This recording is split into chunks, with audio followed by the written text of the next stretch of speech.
Assalamualaikum warahmatullahi wabarakatuh. Innal hamdalillah nahmaduhu wa nasta'inuhu wa nastaghfiruh wa na'udzu billahi min shururi anfusina wa min sayyiati a'malina may yahdihillahu fala mudilla lahu wa may yudlil fala hadiya lahu. Wa asyhadu an la ilaha illallah wahdahu la syarika lah wa asyhadu anna Muhammadan abduhu wa rasuluhu sallallahu alaihi wa ala alihi wa ashabihi wa man sara ala nahjihi ila yaumiddin. Qala Allahu azza wa jalla ya ayyuhalladzina amanu taqullaha haqqa tuqatih wa la tamutunna illa wa antum muslimun. Ya ayyuhan nasu taqu rabbakum alladzi khalaqakum min nafsin wahidah wa khalaqa minha zawjaha wa batha minhuma rijalan katsiran wa nisaa'a wattaqullaha alladzi tasaaluna bihi wal arham innallaha kana 'alaikum raqiba. Ya ayyuhalladzina amanu taqullaha wa qulu qawlan sadida yuslih lakum a'malakum wa yaghfir lakum dhunubakum wa may yuti'illaha wa rasulahu faqad faza fawzan 'azima. Ma'asyiral muslimin, para jamaah yang dimuliakan oleh Allah Subhanahu wa taala, pertama-tama kita muji Allah Subhanahu wa taala atas segala karunia dan nikmatnya. Senantiasa kita muji Allah atas kebaikan-kebaikan yang dianugerahkannya kepada kita. Segala puji bagi Allah Subhanahu wa taala yang mempertemukan kita kembali di dalam majlis mulia ini, majlis ilmu, majlis kita membaca hadis-hadis Nabi alaihi salatu wassalam yang kita yakini akan menjadi sebab kebaikan kita di dunia dan juga di akhirat. Kemudian salawat dan salam semoga dilimpahkan oleh Allah Subhanahu wa taala kepada baginda yang mulia dan juga kepada keluarga beliau, sahabat-sahabat beliau, dan kepada kita umatnya semua hingga akhir zaman nanti. Kaum muslimin rahimani rahimakumullah, pada pertemuan kali ini kita akan melanjutkan sekaligus menyelesaikan bab al-birri wasilah, bab silaturahmi dan berbakti kepada kedua orang tua, yaitu pada hadis yang ke-12, 13 dan 14 insyaallah taala.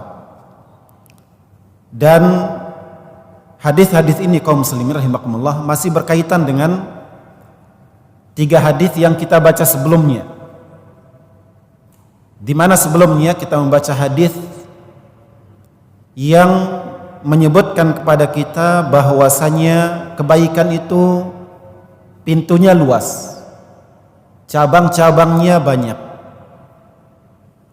Kebaikan memiliki ruang yang sangat luas, tidak hanya sebatas pada harta, melainkan juga mencakup kebaikan dengan tenaga, kebaikan dengan pikiran. Ketika kita bahkan tidak menyakiti orang lain, tidak mengganggu orang lain, itu juga merupakan kebaikan. Bahkan bermuka ceria, senyum adalah bagian dari kebaikan. Dan kita kaum muslimin rahimakumullah tidak dibenarkan untuk meremehkan sebuah kebaikan,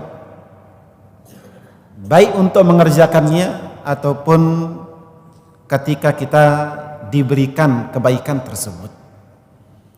Ikhwani fiddin, ma'asyiral muslimin rahimakumullah, adapun di 3 hadis yang akan kita baca kali ini, maka berbicara tentang apa balasan yang akan diterima oleh orang-orang yang berbuat baik.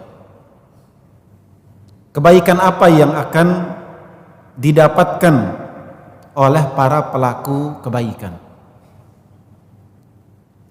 Pertemuan sebelumnya kita bacakan hadis sana'iul ma'ruf taqi masari as-su wal afati wal halakat. Orang-orang yang berbuat kebaikan, para pelaku kebaikan, maka perbuatan-perbuatan baik tersebut akan mencegahnya dari kematian yang buruk, dari penyakit dan kebinasaan. Wa ahlul ma'rufi fid dunya ahlul ma'rufi fil akhirah. Pelaku kebaikan di dunia akan menjadi pelaku kebaikan nanti di akhirat. Itu diantara buah atau manfaat yang akan didapatkan oleh orang-orang yang berbuat baik. Nah, kaum muslimin rahimakumullah, pada kaidahnya, pada dasarnya, orang-orang yang berbuat kebaikan, maka dia pantas mendapatkan kebaikan yang sama. Al jaza'u min jinsil amal. Balasan sesuai dengan perbuatan. Maka demikian yang akan kita dapatkan di sisi Allah Subhanahu wa taala. Ketika kita berbuat kebaikan, maka kebaikan pula yang akan kita dapatkan. Bahkan kebaikan itu pun kebaikan yang setimpal. Ketika kita memudahkan urusan orang, Allah akan memudahkan urusan kita. Ketika kita memberikan jalan keluar baik kesulitan orang lain, maka Allah pun akan menghilangkan kesulitan dari diri kita. Ketika kita menolong saudara kita, maka Allah pun akan memberikan pertolongannya kepada kita. Bahwasanya kita sebagai muslim pun juga demikian. Ketika kita diberikan kebaikan, sepantasnya kita membalas kebaikan tersebut. Jika kita diberikan hadiah, maka sebaiknya, sepantasnya agar kita pun membalas hadiah seperti yang diberikan kepada kita. Tapi ikhwani fiddin, ma'asyiral muslimin rahimakumullah, hadis pertama yang kita baca adalah hadis Abu Hurairah radhiyallahu anhu. An Abi Hurairah radhiyallahu anhu qala qala Rasulullah sallallahu alaihi wasallam, man naffasa an mu'minin qurbatan min qurabid dunya naffasallahu anhu qurbatan min qurabi yaumil qiyamah. Siapa yang menghilangkan sebuah kesulitan, sebuah penderitaan di antara penderitaan-penderitaan di dunia dari seorang mukmin, maka Allah Subhanahu wa taala akan menghilangkan darinya satu kesulitan, satu penderitaan di antara penderitaan hari kiamat.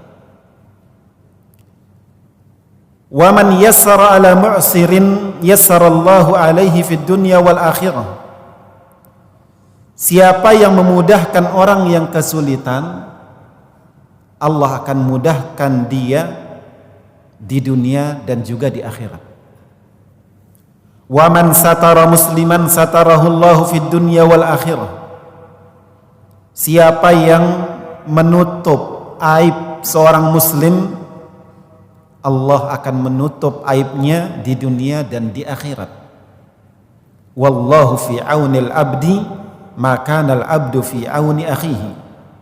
Allah akan senantiasa menolong hamba ketika hamba tersebut menolong saudaranya. Akhrajahu Muslim, hadis riwayat Muslim. Kaum muslimin rahimani wa rahimakumullah, hadis ini menunjukkan bahwa kebaikan akan dibalas dengan kebaikan yang sama. Perbuatan baik akan mendapatkan balasan yang setimpal. Kemudian di dalam hadis ini kaum muslimin rahimakumullah disebutkan ada 4 hal, ada 4 perkara. Yang pertama, man naffasa an mu'minin kurbatan min kurabid dunya naffasallahu anhu kurbatan min kurabi yaumil qiyamah. Siapa yang menghilangkan dari seorang mukmin sebuah kesulitan, sebuah penderitaan di antara kesulitan-kesulitan dunia, Allah akan berikan dia atau hilangkan darinya sebuah kesulitan nanti pada hari kiamat. Kesulitan di sini kaum muslimin rahimakumullah adalah kesulitan yang berat, yang membuat sesak orang yang mengalaminya,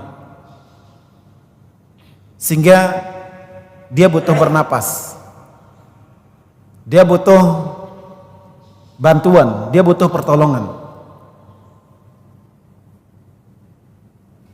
Maka balasannya kaum muslimin rahimakumullah, orang yang menghilangkan sebuah kesulitan, baik itu kesulitan pada ekonomi, kesulitan pada pekerjaan, kesulitan apa saja, kesulitan dunia, kesulitan akhirat, siapa yang menghilangkan sebuah kesulitan dari saudaranya, maka Allah Subhanahu wa taala akan hilangkan dari dia sebuah kesulitan nanti di akhirat. Dan kalau berbicara tentang kesulitan akhirat, maka kesulitan itu dimulai sejak kiamat terjadi. Ketika Allah Azza wa Jalla menghancurkan bumi ini, menjadikan lautan menjadi api. Ketika gunung-gunung dihancurkan, dihamburkan, langit pun juga demikian. Sehingga kaum muslimin rahimakumullah, anak kecil yang mendapatkan keadaan tersebut, dia langsung beruban. Anak-anak dijadikan beruban. Wanita yang hamil, janin yang dikandungnya gugur. Wanita yang menyusui lupa anak yang dia susui. Orang yang sehat, tidak sedang mengkonsumsi zat yang memabukkan, ketika itu engkau lihat dia seperti sedang mabuk, padahal dia tidak sedang mabuk. Kemudian manusia setelah tiupan sangkakala kedua akan dibangkitkan. Kita semua akan dibangkitkan, dihidupkan kembali, kemudian digiring di padang mahsyar. Sementara matahari didekatkan hanya seukuran 1 mil dari atas kepala kita. Bayangkan bagaimana susahnya, sulitnya ketika itu. Kita dibangkitkan dalam keadaan telanjang, tidak berpakaian, tidak beralas kaki, tidak juga sedang disunat. Tetapi kita tidak ada yang saling memperhatikan satu sama lain karena beratnya keadaan sehari itu. Kemudian orang-orang pada hari kiamat akan berkeringat sesuai dengan tingkat amalnya. Ada yang keringatnya sampai mata kakinya, ada yang sampai pinggangnya, ada yang sampai lehernya, dan ada juga yang keringatnya sampai di mulutnya, sesuai dengan amalan masing-masing. Dan pada hari itu orang-orang mencari siapa yang bisa membantu mereka, memberikan syafaat supaya pengadilan segera dimulai, karena beratnya hari itu. Kemudian selanjutnya kaum muslimin rahimakumullah, masing-masing kita akan berdiri satu demi satu di hadapan Allah Al-Malikul Jabbar Al-Aziz, Allah yang Maha Perkasa. Berdiri satu demi satu tanpa penerjemah. Keadaan hari itu sulit. Lebih-lebih jika di dunia ini kita memiliki catatan, kita menorehkan catatan-catatan yang buruk. Kemudian setelahnya ada timbangan, ada sirat yang dikatakan dahdun mazillah, yang dia licin, menggelincirkan. Kemudian di sana ada kalalib, ada pengait-pengait yang siap untuk menangkap orang-orang yang berjalan di atasnya. Kaum muslimin rahimakumullah, Maka orang yang membantu meringankan kesulitan seorang mukmin di dunia ini akan dimudahkan bagi dia, akan dihilangkan dari dia salah satu dari kesulitan-kesulitan tersebut. Ya. Sehingga kalaupun di sini tidak disebutkan bahwasanya kita akan dihilangkan kesulitannya di dunia dan di akhirat, melainkan dikatakan hanya dikatakan akan dihilangkan kesulitannya nanti di akhirat, itu sudah cukup. Ya. Dihilangkan salah satu kesulitan nanti di akhirat, di hari kiamat, bagi kita sudah cukup, bagi kita sebagai motivasi pendorong untuk menghilangkan, meringankan kesulitan, penderitaan orang lain. Ya. Dan kalaupun kita tidak mampu menghilangkannya 100%, paling tidak kita bisa meringankannya. Dan itu sudah masuk di dalam hadis ini. Karena Nabi kita alaihi salatu wasallam menggunakan ungkapan man nafasa. Ya, nafasa diambil dari kata tanafus, bernapas. Bahwasanya orang yang sedang kesulitan, kesusahan, dia sedang mengalami kondisi berat dan dia butuh pertolongan, paling tidak kita bisa membuat dia bisa bernapas sedikit dengan meringankan kesulitannya tersebut. Dan alhamdulillah jika kita bisa menghilangkan kesulitan itu 100%. Ikhwani fiddin rahimakumullah. Kemudian yang kedua yang boleh disebutkan, dan ini sebenarnya masih berkaitan dengan apa yang disebutkan di bagian pertama tadi, tetapi lebih spesifik, lebih khusus. Dikatakan siapa yang memudahkan orang yang sedang kesulitan, maka Allah akan memudahkan bagi dia nanti di dunia dan juga di akhir. Ini lebih kepada orang yang kesulitan untuk membayar hutang, orang yang sedang kesulitan. Jadi ikhwani fillah rahimakumullah, ketika kita punya kelebihan harta, kemudian ada yang meminjam, ada yang berhutang kepada kita, tentunya kita dianjurkan untuk memberikan pinjaman kepada orang tersebut. Dan ini bagian dari menolong saudara, menghilangkan kesulitan saudara. Nah, ketika jatuh tempo atau waktu jatuh tempo pembayaran hutang tersebut, ternyata kita dapatkan saudara kita sedang kesulitan, tidak ada yang bisa dia gunakan untuk melunasi hutangnya, untuk membayar hutangnya, maka kita dianjurkan untuk memberikan keringanan kepadanya. Keringanan itu bisa jadi dalam bentuk diberikan penundaan.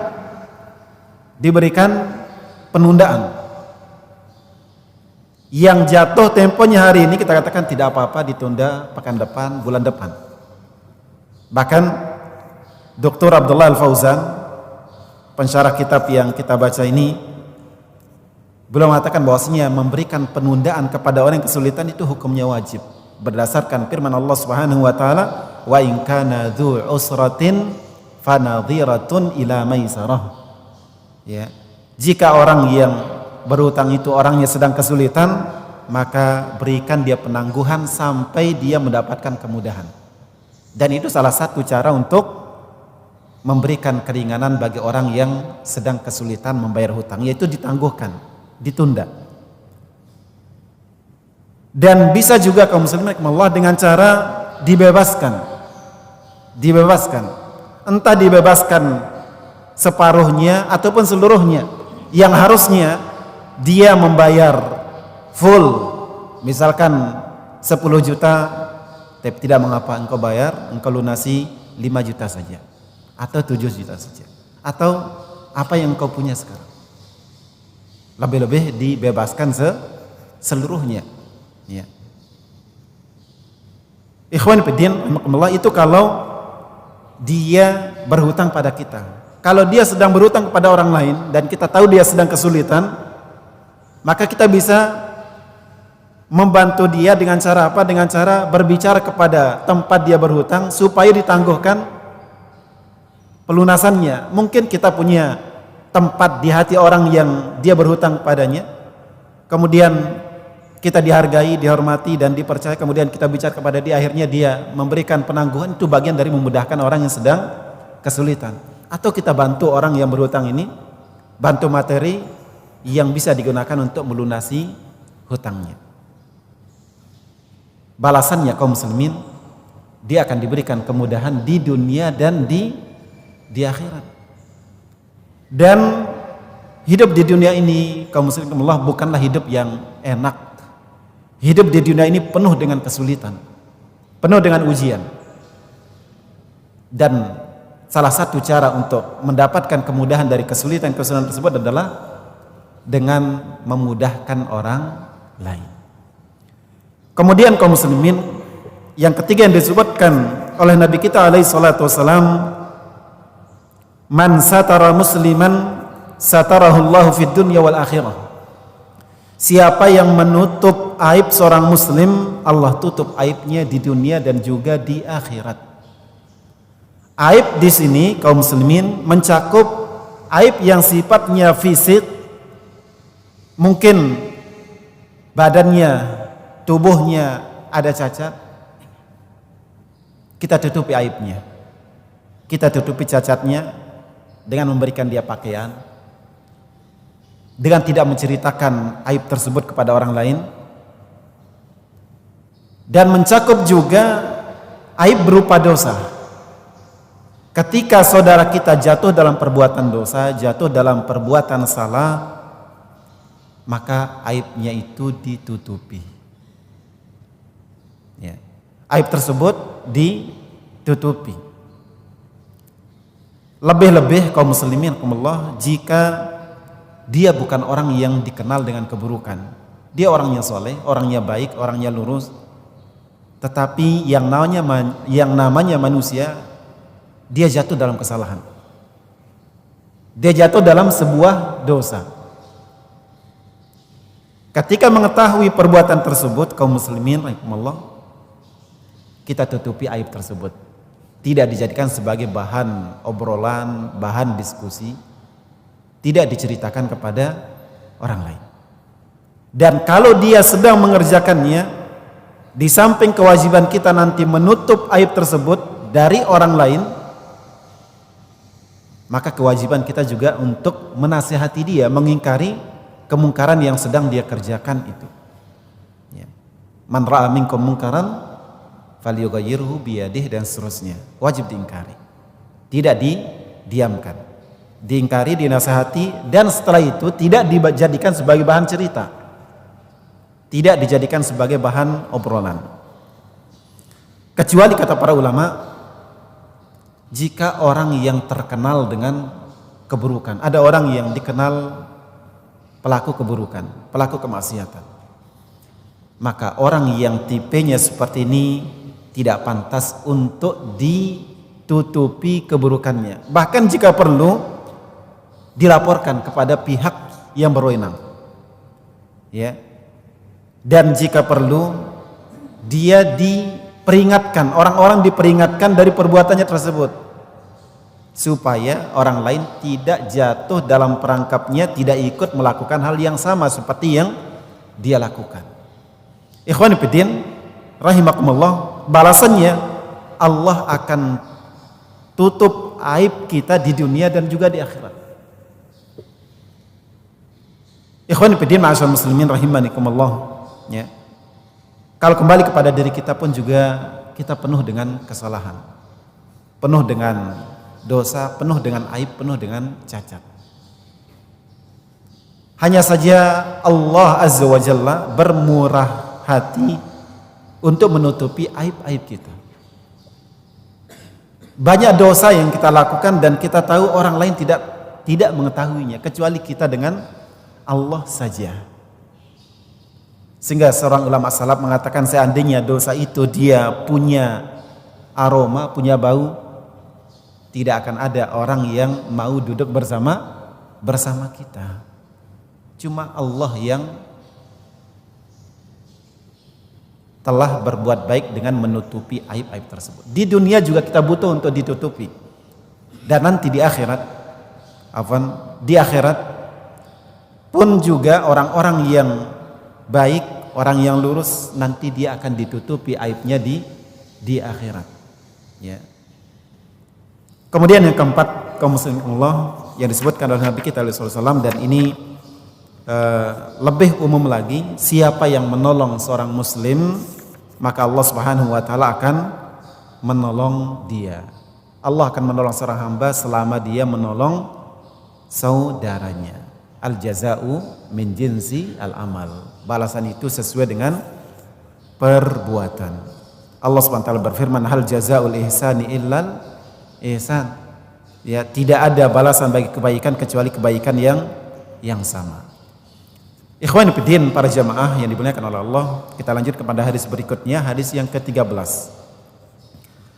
An Abi Mas'udin radhiyallahu anhu qala, dari sahabat Abu Mas'ud Al-Ansari radhiyallahu anhu, dia berkata, qala Rasulullah sallallahu alaihi wasallam, man dalla ala khair, siapa yang menunjuki kepada suatu kebaikan, siapa yang mengarahkan kepada sebuah kebaikan, baik itu kebaikan dunia ataupun kebaikan akhirat, ya, falahu mithlu ajri fa'ilih, maka orang yang menunjuki ini akan mendapatkan pahala semisal dengan pahala orang yang mengerjakannya.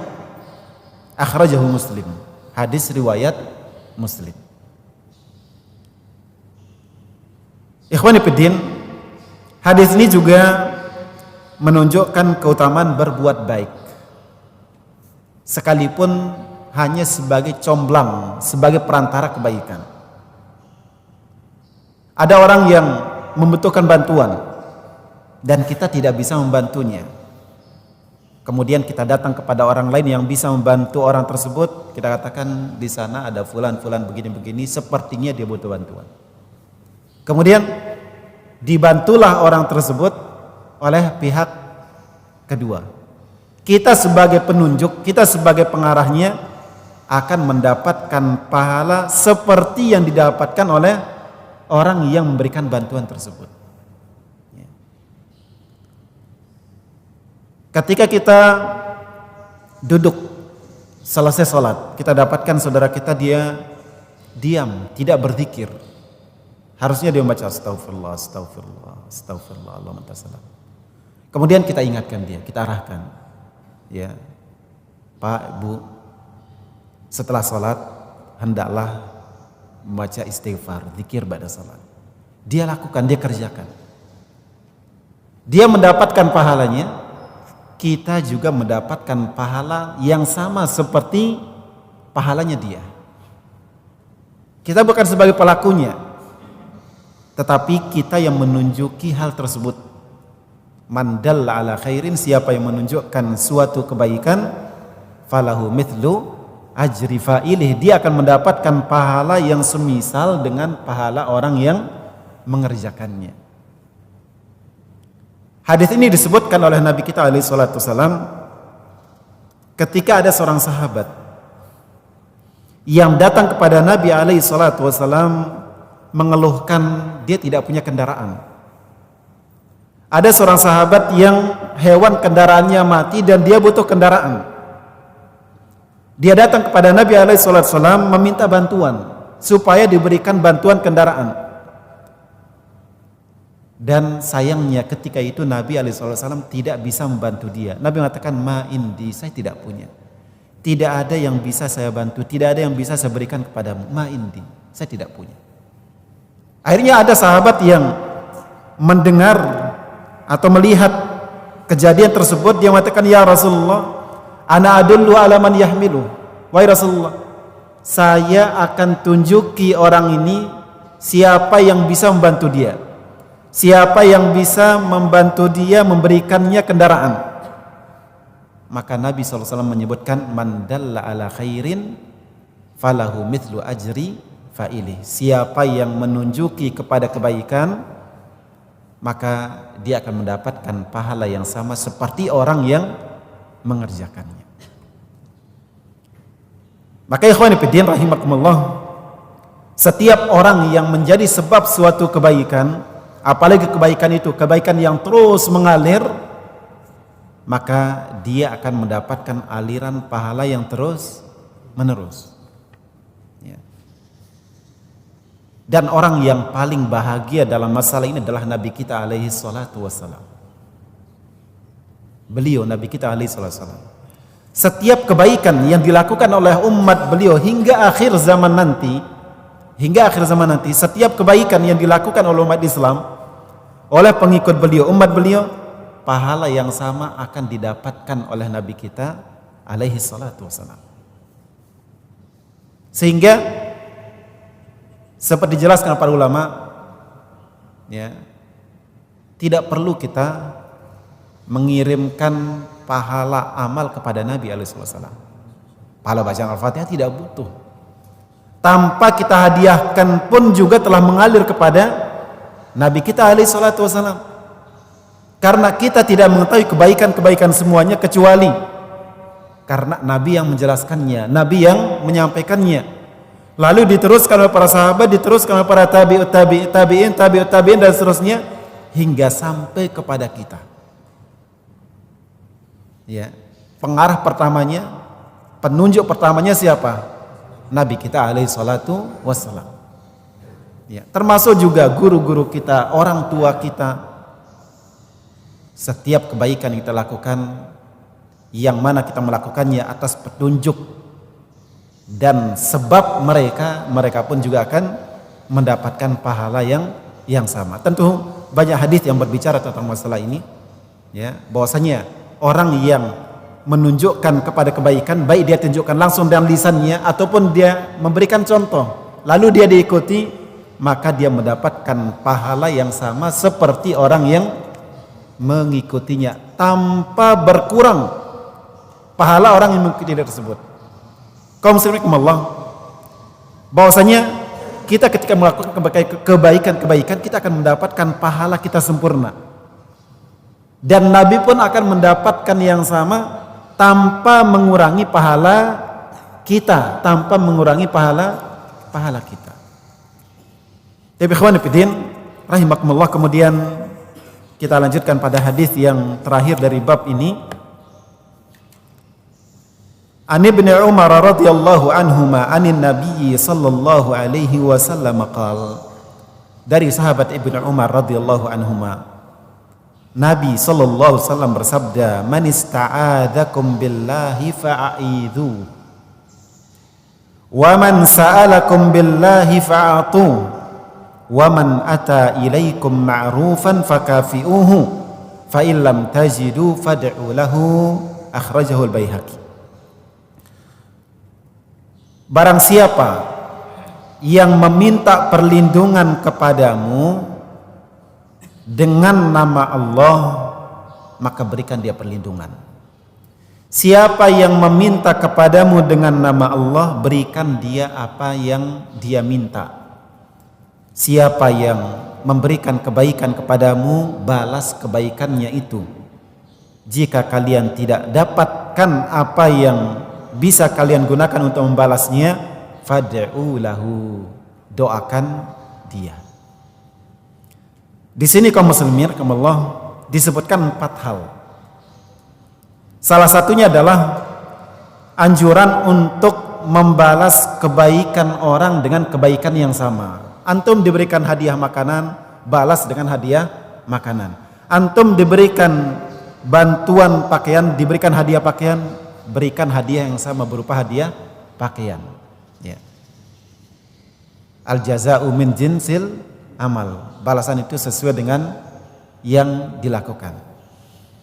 Tapi ikhwan fillah, yang pertama yang boleh sebutkan adalah siapa yang meminta perlindungan kepadamu, maka berikan dia perlindungan tersebut ketika dia menyebut nama Allah Subhanahu wa taala. Kadang-kadang kaum muslimin Allah ada yang mengatakan, ya, akhi, saudara,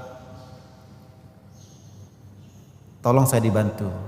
Demi Allah, tolong saya dibantu. Dia menyebut nama Allah. Ya. Dia minta bantuan, dia minta pertolongan, dan untuk menegaskan, menguatkan permintaannya tersebut, dia menyebutkan nama Allah atau dia bersumpah dengan nama Allah. Ketika dia minta perlindungan, artinya mungkin dia ada perbuatan salah, ada kesalahan dia, dan dia tidak ingin kesalahannya itu dibalas.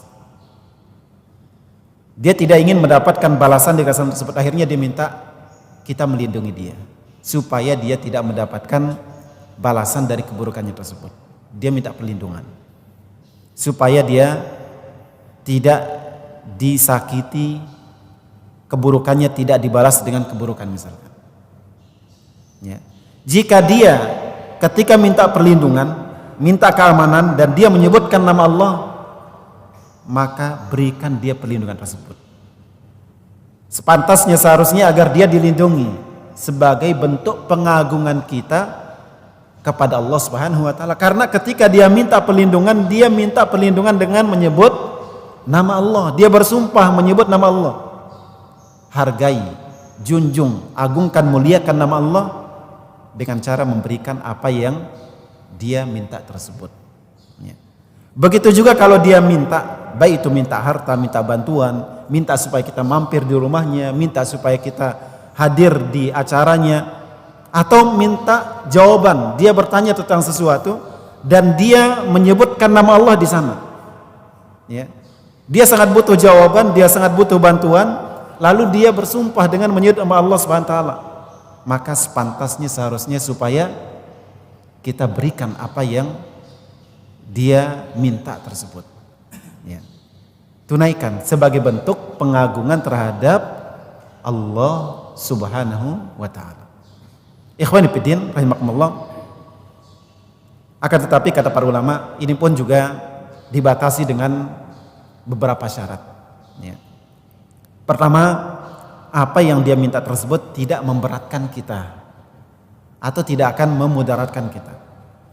Jika dia minta sesuatu yang berat dan kita sendiri tidak mampu untuk melakukannya atau akan mengalami kesulitan kita gara-gara untuk menunaikan tersebut, maka di sini bukan berarti artinya kita tidak harus untuk menunaikan apa yang diminta itu. Ya.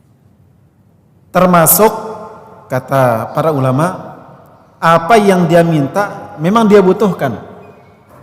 Apa yang dia minta adalah sesuatu yang dia butuhkan. Kalau kita lihat bahwasanya orang tersebut minta sesuatu dan sebenarnya dia tidak butuh, sekalipun dia menyebut nama Allah, sekalipun dia bersumpah dengan nama Allah, tidak wajib kita berikan apa yang dia minta. Dia bertanya misalkan, bertanya sesuatu yang kita lihat dia tidak butuh, ya.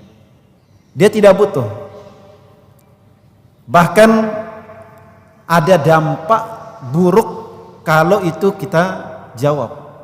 Dia bertanya tentang seorang, dia tidak butuh jawaban itu, dan seandainya kita berikan akan terjadi keburukan terhadap orang yang ditanyakan misalkan, atau sesuatu yang ditanyakan. Maka di sini walaupun dia menyebut nama Allah, maka tidak wajib untuk diberikan apa yang dia minta. Ya. Kemudian terakhir atau sebelum terakhir dikatakan waman ata ilaikum ma'rufan fakafi'u. Siapa yang berbuat baik, balas dengan kebaikan yang sama. Fa illam tajidu fad'u lahu. Jika tidak ada yang bisa kalian gunakan untuk membalas, doakan dia. Katakan jazakallahu khairan. Ketika kita dibantu, ketika diberikan kebaikan dan kita tidak bisa membalas dengan yang sama, minimal kita mendoakan dia. Fad'u lahu, doakan dia. Ya, doakan agar Allah membalas kebaikan dia. Doakan semoga dia diberkahi, dia, keluarganya, hartanya diberikan keberkahan oleh Allah Subhanahu wa taala.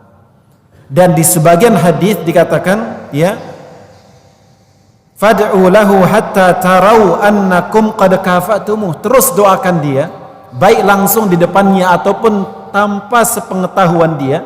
Doakan terus dia sampai kalian merasa bahwa kalian telah membalas kebaikan tersebut. Kadang-kadang kaum muslimin Allah, ada orang yang berbuat baik, sekali kita katakan jazakallahu khairan, kita anggap itu sudah kita telah membalas kebaikannya. Mungkin kebaikan diberikan kecil, sedikit. Ketika mengatakan jazakallahu khairan, terima kasih, barakallahu fiik, kita merasa kita sudah membalasnya. Tapi ada kebaikan yang besar, yang banyak, tidak cukup hanya mengatakan jazakallah khairan sekali saja. Ya. Kita merasa itu belum cukup, maka terus doakan dia. Ya, berikan dia doa di depannya ataupun di belakangnya sampai kita melihat bahwa kita telah membalas kebaikan tersebut. Jadi ikhwan fillah rahimakumullah, hadisnya menunjukkan anjuran untuk membalas kebaikan dengan kebaikan. Jika kita tidak bisa membalas dengan kebaikan yang sama, maka balas dengan doa. Balas dengan doa. Didoakan sampai kita merasa bahwasanya doa kita tersebut telah setimpal dengan apa yang dia berikan. Ikhwan fillah ma'asyiral muslimin rahimakumullah, mudah-mudahan apa yang kita sampaikan pada pagi hari ini bermanfaat bagi kita, berguna dan menjadi motivasi bagi kita untuk terus berbuat baik sekecil apapun kebaikan tersebut. Wallahu a'lam. Wa sallallahu ala nabiyina Muhammad walhamdulillahirabbil alamin. Wassalamualaikum warahmatullahi wabarakatuh.